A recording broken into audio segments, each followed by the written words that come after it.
keeping your interns, your employees, and your independent contractors from stealing your clients or your potential clients. All that today on the podcast. This is the Wedding Industry Law Podcast, a podcast dedicated to wedding professionals that are just trying to keep it legal. And now, your host, Rob Shank. Hey out there, welcome back to the podcast. So glad to have you. We have an extremely interesting topic for today, and that is keeping your current interns or independent contractors or employees from poaching clients, poaching potential clients, trying to do a Jerry McGuire and steal all your people. How we can prevent that, if we can prevent that. All of that and more. But before we get into it, I have an ask, and that is to please like and subscribe to my YouTube channel over at Wedding Industry Law. You'll be happy that you did. It is not just the podcast over at Wedding Industry Law on YouTube. There are other types of videos with great information, like the kind of information you're getting today. So I encourage you to go over there, like and subscribe. Leave a comment while you're there. You don't have to watch the videos, but you do have to subscribe. That is the rule. And with that, let's get into the episode. So you are building your empire. You are a wedding industry mogul. You are an event professional, and you've got interns, you've got employees, you've got independent contractors. And then you find out that they're going around at these events, passing out their own cards. Is there anything that you can do to prevent that? Is there anything you can do to prevent them from taking your client list that you got and going and taking their ball and going home and doing something with that? We are going to answer all these questions about what your legal rights are on these obligations. But I'm not doing that by myself. This week, I'm going to have a guest, Janette Levey Frisch, employment lawyer extraordinaire, with us today to talk about all these questions. She is going to allow me graciously to ping pong hypotheticals off of her, and we're going to talk about it.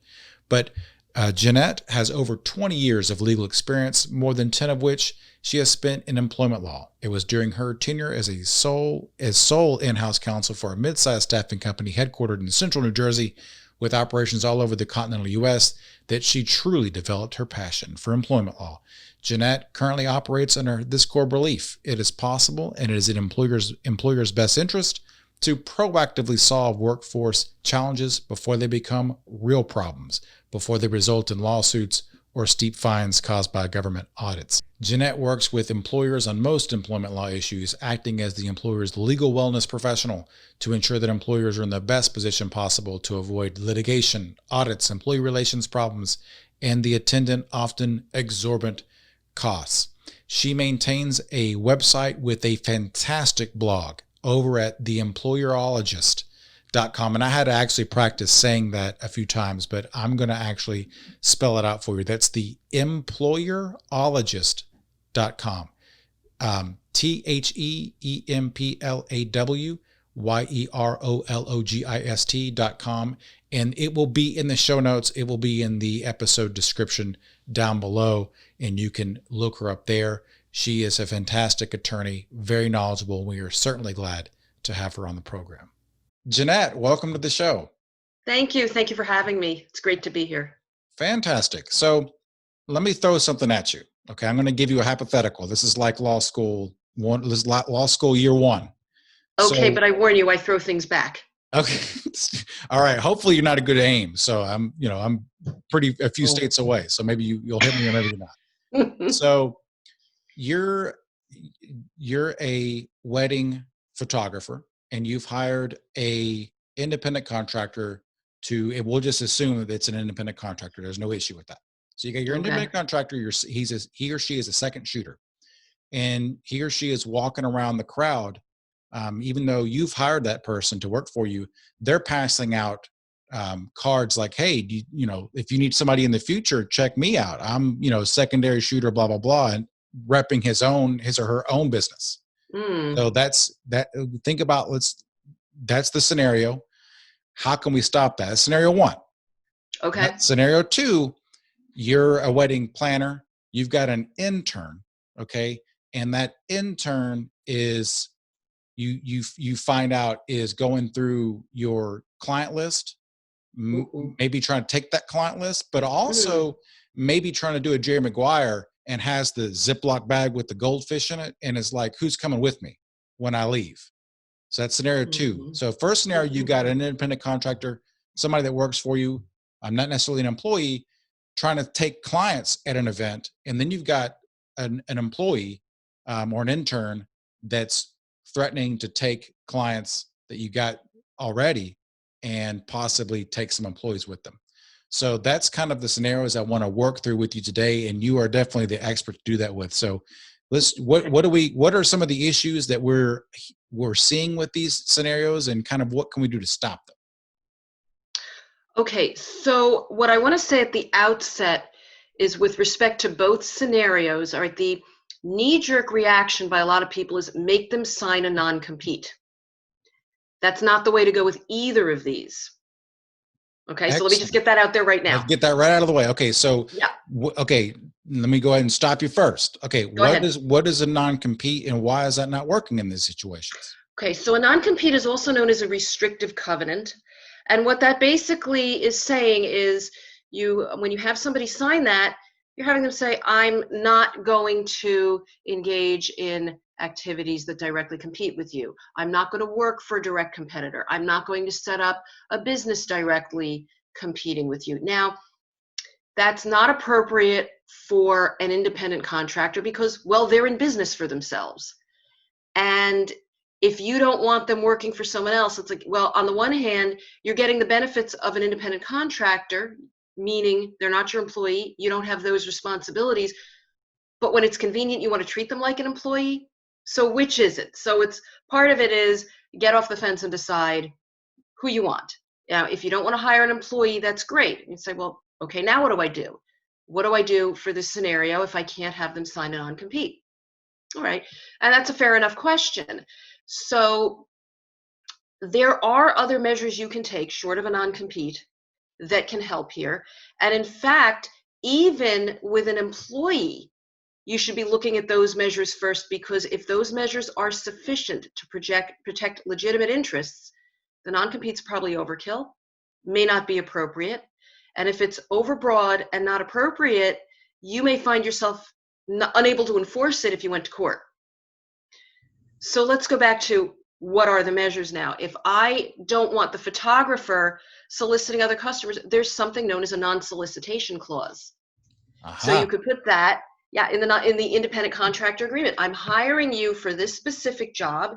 You're going to shoot such and such event for me on such and such day, and you agree not to solicit any of my guests or customers at that event. And if you want to spell it out and say, no, you can't hand out your business card there, or follow up with them afterwards. Now, it's one thing if they find out the person's name and they on their own find that photographer and ask them. There's not a whole lot you can do about that. We're in a free market economy. So that's more an it is what it is sort of scenario. But you can draft a non-solicitation clause, and that should, if it's properly drafted, that should address that situation. Gotcha. So if I understand correctly, then with the first scenario with the photographer and the secondary photographer trying to poach potential clients, passing out that card, you can stop that as the primary photographer, either through just having them sign a separate agreement called, I think you said, a non-solicitation agreement, solicitation being soliciting potential clients, or you would incorporate that type of language within the independent contractor agreement that hopefully you already have with that independent contractor, for a bunch of reasons that we won't even get into in this particular episode. So there's two ways that you can do that. And just to make sure that the listener is understanding this, and I myself as the host is understanding this. Why, and again, Janette is an attorney. She's licensed to practice in New Jersey, and I believe Pennsylvania? New York. All right. New Jersey, New York. All right. Very good. But she's not your attorney. Okay. So this is general information that you're getting here. But with that being said, that caveat said, again, because I say it at the beginning, why is it that the non-compete signed by an independent contractor may or may not be enforceable versus the more likely scenario where a non-solicitation agreement would be? Like, why is one with an independent contractor more likely to be enforced than the other? Okay, well, first of all, it's very unlikely that a non-compete with an independent contractor is enforceable. And that's because non-competes are meant primarily for employees, or in a very different situation where perhaps somebody's buying your business and you as the seller are then agreeing that you're not going to turn around for a certain amount of time afterwards and start up another competing business with the purchaser. That's when it's appropriate. If you have an independent contractor agreement with a non-compete, you're probably opening yourself up to at least a question of whether you have misclassified that worker. In other words, is that worker really legally an employee that you've misclassified? And that's a whole can of worms you don't want to open, because then you have both the state and the federal governments are going to be reaching out to you. They're going to be looking for, well, money. I mean, they're going to be looking for, proper payroll withholding that you didn't do. And then, of course, you don't have, in all likelihood, you don't have workers' comp coverage. So you're going to be in trouble with the Department of Labor, State Department of Labor. You didn't provide benefits that you might be obligated to provide if they determine, hey, this really is an employee. We don't care what you call this person. They're really an employee. You're opening yourself up to that, which I assume you don't want. That's why you call them an independent contractor. So if you are exercising that much control over somebody, telling them where they can and can't work and what they can and can't do to that degree, then how can you turn around and say they're really in business for themselves? That makes absolute sense. That makes sense. Yeah, So, I'm sorry, it's kind of like if it walks like a duck and it talks like a duck and it quacks like a duck, then that's what we're going to call it. And it doesn't matter how loudly you protest it's really a goose, a swan, or a chicken. We're going to call it a duck. that's right. So that's, That makes sense. And yeah. and Janette is at least as far as the state of Georgia is absolutely correct. I know Georgia, every state is different with how they regard non-competes, non-solicitation. Some states are heavily in favor of the employer. Some states are heavily in favor of an individual being able to make a dollar. So depending on what state you're in, it could either be more hardcore or slightly less hardcore. Okay. So speaking of hardcore, speaking of states, you have this first scenario where let's say that you have a non-solicitation agreement with this second shooter, this independent contractor, and you find that they are going around handing out their card. So in other words, soliciting. Mm-hmm. What's the enforcement mechanism typically in a normal non-solicitation agreement? Can you put them in jail? Can you fine them $1 million? Like, what's the means in which the professional can enforce that non-solicitation? Well, it gives you the right to bring a lawsuit. So you take them to court and you look to enforce the non-solicitation provision that way. And now in that scenario, it is very often hard to quantify the damages in a dollar amount. So you're looking for one thing, you'd be looking for an injunction, saying, where the court says, okay, thou shalt not go and solicit these people or whatever. It may be that you might be able to quantify it. Suppose it's somebody you can prove that they solicited clients at an event and they got this client. You're able to figure out, they got this client, they made money. Okay, I want them to be ordered to fork over some or all of that money. So that may be another scenario. What you might have in the agreement is that, a provision for attorney fees for the prevailing party. If I bring you to court and I win, you're going to pay my costs and my attorney fees. Now, of course, if it's a prevailing party clause, that can cut both ways. So if I bring you to court and I lose, I might have to pay your attorney fees. So, you want to be careful about that, but that's a possibility as well. Now, But that's the general enforcement mechanism for really any contract clause. You sue for breach of contract. Exactly. And astute listeners other than my mom, the 5 or 6 of them out there that have been listening, know that when you sue somebody for breach of contract, typically you're asking the court for what's called damages, and that's the legal word for money. And typically where money will do you good, money will make you whole, the judge will not do anything else. So you mentioned injunctive relief, and in enforcing a non-solicitation agreement, it's one of the few instances, if you have the correct wording of your contract and you have the correct facts, you can seek something from the court, it's in legal terms called remedy, that would prevent or force someone to do something.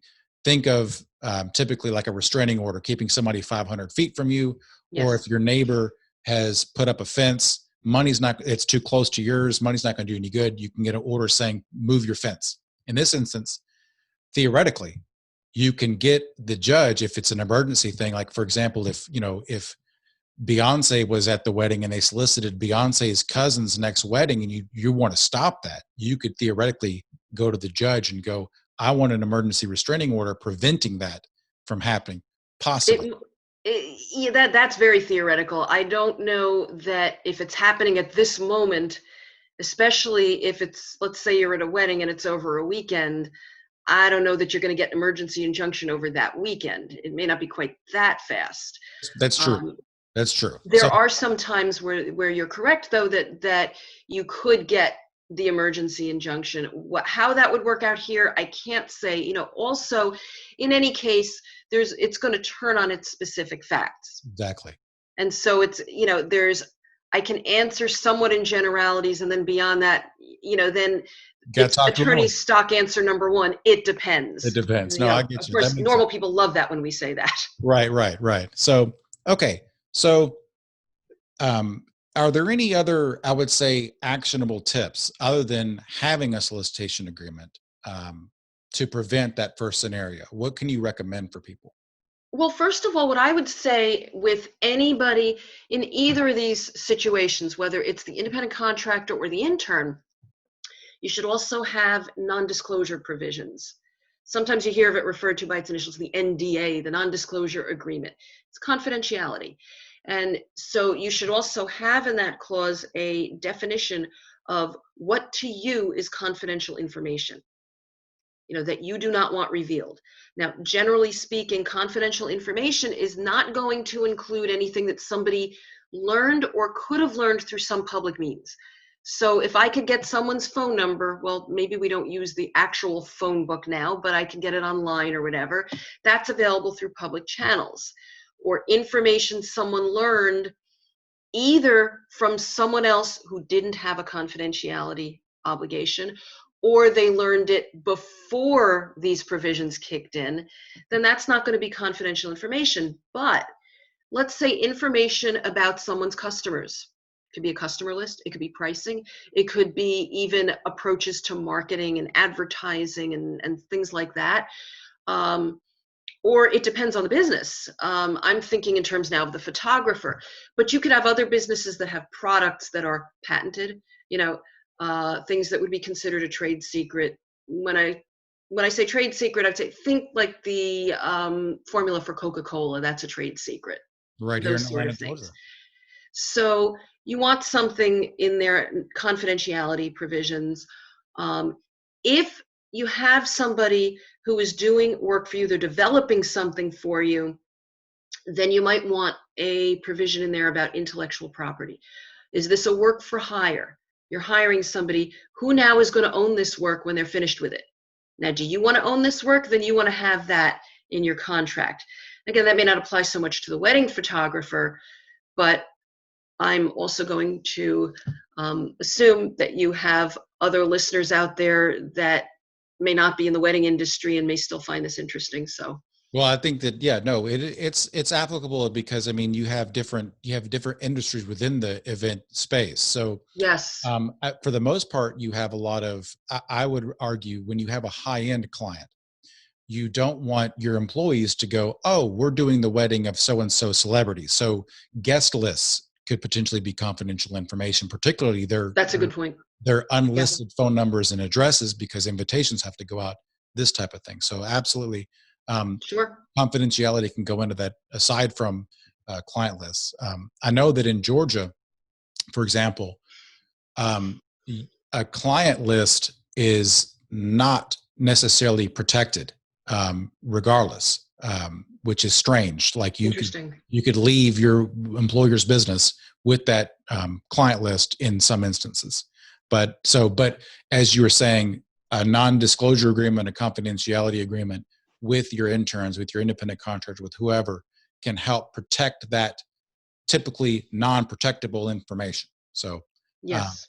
that's why, and that's what's so funny, is because, like, well, people, I think at least in my anecdotal research on this, people think that like the formula for Coke is a patent and that's what's protecting it. It's not. Like, it's being protected by an NDA and a big vault and only two people knowing what it is. It's not Well, a trademark or something like that, I guess. I mean, I could be wrong. You tell me.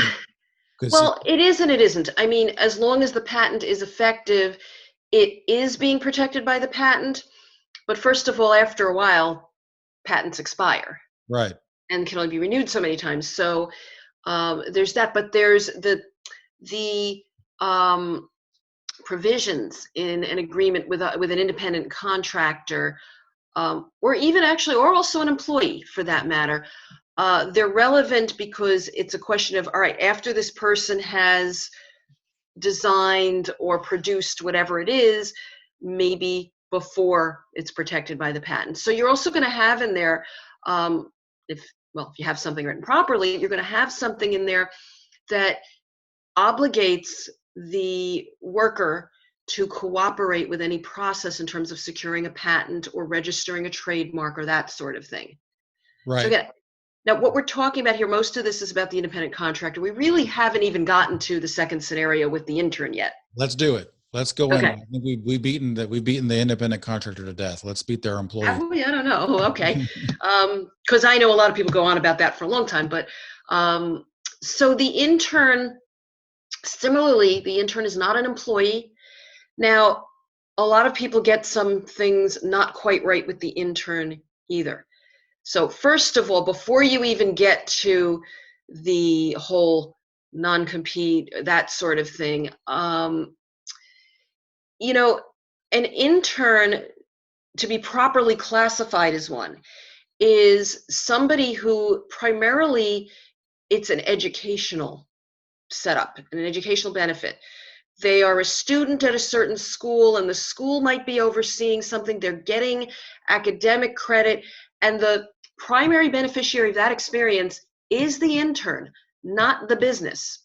So if it's a question of, I have somebody that I need to handle my overflow, the work overflow, and I don't want to pay, so here's a student that wants experience and I'll just call them an intern. It's like, no.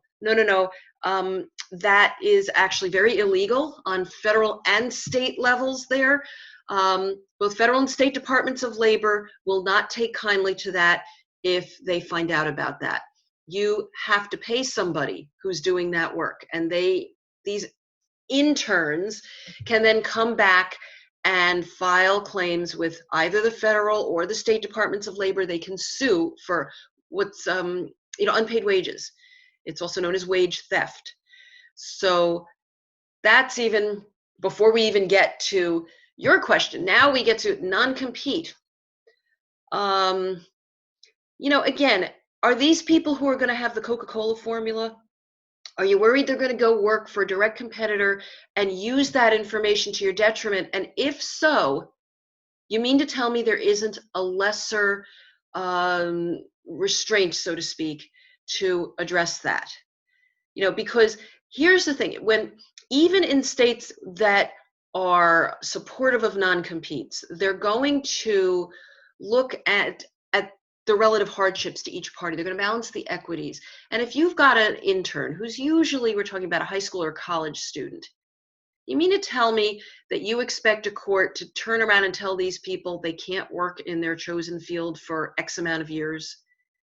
So it's also going to be a question of how restrictive that covenant is, for how long, what's the geographic scope, and is it really necessary?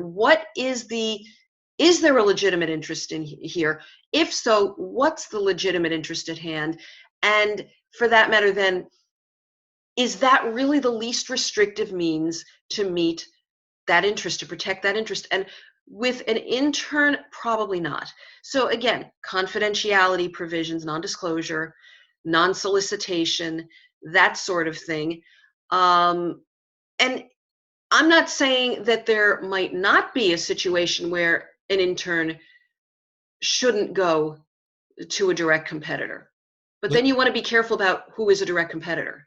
Exactly, and I feel what you're putting down there. So let's switch it from intern to employee. The employee is saying, I'm about to take other employees with me to start a competing place, okay, and the client list. So let's what does that do to your mathematics? So a non-solicitation can apply to employees and to clients. Now, there may be sometimes if an employee is going to work for a direct competitor, that working for that direct competitor will in fact be detrimental, because there are sometimes you say, okay, yeah, the person signed a confidentiality or non-disclosure agreement. They signed a non-solicitation agreement. So they're going to work for the competitor and they're just going to agree to keep their mouth shut. Yeah, right. So that's what let's just call that the yeah, right scenario for a minute. Okay. So if you have the yeah, right scenario, then you're in a situation now where a non-compete or restrictive covenant may very well be appropriate. And when it is, then we look at things like, okay, the restrictions themselves, are they reasonable as to time and geographic scope? And I'll call it either, whether you want to call it business or professional scope. So in other words, let's start at one extreme where we say, okay, if you leave my employ, you're never going to work for anybody else ever again. Now, of course, that's not going to be enforceable, right? Because then, that's basically almost akin to slavery, all right? And we don't do that here anymore. Or at least we're not supposed to be doing that here anymore. So now we say, okay, I've got a salesperson working for me. You're never going to work as a salesperson again. Okay, that's a little more specific, but it's still not reasonable as to time, and there's no geographic scope. Now, if I narrow it down and say, you're not going to work as a salesperson for any direct competitor of this company for a period of 2 years from the time that you leave here or the time that this agreement terminates. Okay, now we've got something that at least has a chance of being more reasonable. And that stands a chance of being enforceable. Assuming that you can prove that the salesperson is taking the same or similar job with a direct competitor. And now we look also at the geographic scope, in the same territories that you solicited from, that you worked with, when you worked for me. Right. Can you, and that makes sense. Like, obviously it can't be so overbroad that the person can't work again. And when we say, right, let's not make it overbroad, a couple of the aspects that we're looking at is geographical scope, time frame.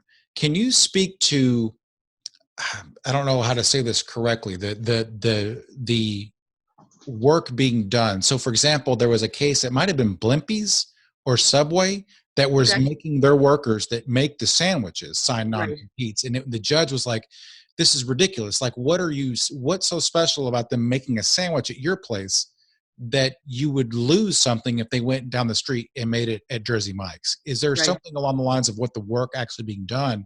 Is it have to be specialized? Sure. Well, first of all, I mean, unless there's something special about, the Blimpie sandwiches. But again, it's not likely. We're not talking about the formula for Coca-Cola here. If I'm making tuna sandwiches and it's basically the same tuna, then no. So yeah, the sandwich maker, that's the other thing also, is that a lot of employers have all their employees sign a non-compete. And it's probably not appropriate for most of those employees, because most of them probably don't have access to information that they could use to their current employer's detriment if they go somewhere else. So that's the other thing. Be selective about who you have signing these agreements. Be selective about what's in the agreement. So right. And so I guess then that kind of segues into, because I'm sure that there are some listeners that are screaming into their, I don't know, iPad or their computer going, well, with my employees, they get trained for 6 months. There's a certain okay. way that I take pictures. There's a certain way that I make my wedding videos because I'm a videographer. There's a special sauce that I do. And so they're yelling and saying, well, I've got all this time and money invested into this person. How I would assume that I can recoup that is if I prevent them from competing. Is there any type of, I don't know, uh, is there any relevance to that aspect of it? Even though Well, they're a photographer or a videographer and theoretically are doing the same thing that the next person is doing, this employer is saying, I've got a special sauce. okay. If you can prove you have a special sauce, that's one thing. Then maybe. Short of that, no. I mean, sorry, you're training people, you're investing. That's a cost of doing business. I will tell. I remember this. This comes up, at least in my mind, a lot when my kids were little, and I was dropping them off at nursery school, and the director wanted to talk to me because she wanted her teachers to sign a non-compete. And yeah, I had that same look on my face that you have on your face now when she said that. It's like, why?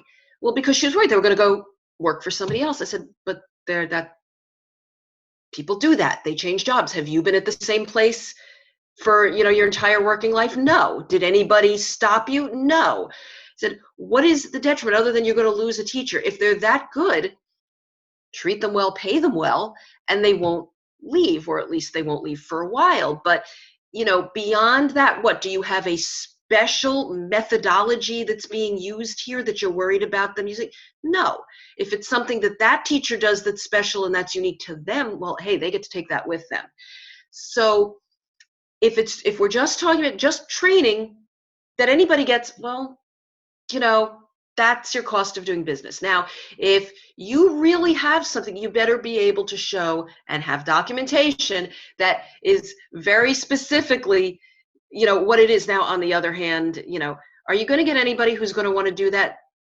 Well, see, that's where it gets interesting, because for me to document and say, this is what I do that's unique, unless I'm in a closed proceeding, I've now broadcast to the whole world my secret sauce. You really Right. want to do that? So, yeah. So that's why you have to really be selective about that non-compete. Is it really that secret?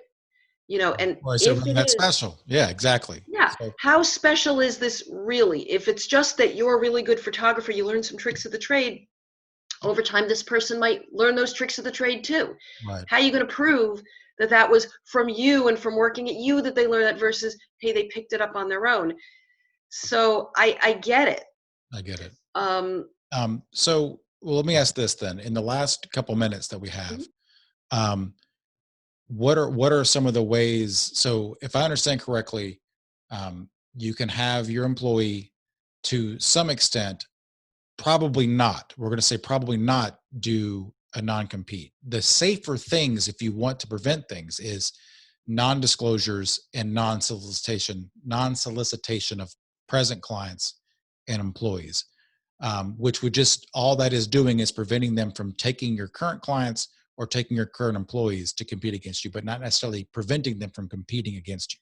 Just Well, actually, let me just jump in there, yeah, because you can also include prospects that employee knows about. If that employee was involved with certain prospects, they didn't become clients, but they were prospects, you can include that too. Now, that gets tricky as well, because there may be prospects, the employer may have prospects that employee didn't work with, and they may not want to reveal those prospects. So you took our prospects. Well, wait a minute, or don't take our prospects. Okay, who are they? Well, I don't want to tell you. So it does get tricky. It is a balancing act, mhm. and that is going to, again, depend on very specific facts. And that's why, even though it's these podcasts, I mean, aside from being fun for us, they're great to listen to. Um, they only go so far. This is why we still encourage people to speak with their friendly local employment counsel. That's right. Yeah, because we can only scratch the surface here, and that's why the benefit of this podcast, this one in particular, is just to kind of let you know what's out there. Like these are the broad categories of things that a document can do or probably not do. So Janette, I thank you so much for coming on the show. This has been extremely beneficial for myself, and hopefully for all these listeners out here. I'm sure that it's been beneficial for them. But we'll have to have you on again to scratch the surface of another topic in this field. But thank you so much. Thank you. I can say this as a country bumpkin from Mountain Juliet, Tennessee, that I always enjoy hearing a New Jersey accent. I guess that's a northern New Jersey accent that Janette had. What I didn't know growing up was that, in fact, southern New Jersey is almost as much farmland as Tennessee is. So that's something that I didn't know. I just assumed that everything was skyscrapers and turnpikes. But anyway, hats off to her. Thank you so much for coming on the program. If you enjoyed the content of this program, then be sure to like and subscribe wherever you get your podcasts from. If you have any questions, be sure to hit us up. We are on Instagram, we're on YouTube, wherever you want. Just let us know if you have any topics that you want addressed or any questions that you want answered, and we will do the best we can to take care of that. Thank you so much again. And with that, we'll see you next time. Thank you for listening to the Wedding Industry Law Podcast. This podcast is intended for general information only. Nothing in this podcast is intended to be legal advice. Do not rely on this podcast for your legal matter. Instead, consult an attorney in your area. Thanks, obrigada, até semana que vem.